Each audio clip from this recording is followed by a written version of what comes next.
The first step is to go to Open Kit Merge in your Google Drive and click the Disconnect Project button. Click the pull-down menu to select the finished project you want to disconnect.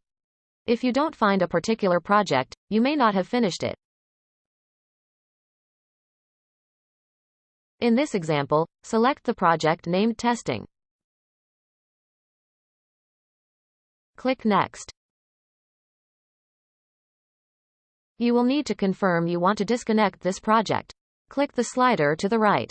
It will go from gray to colored to indicate you confirm this change. Click the Disconnect Testing slider.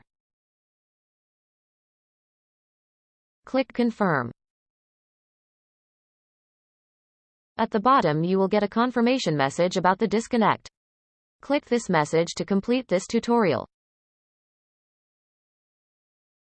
That's it. You're done.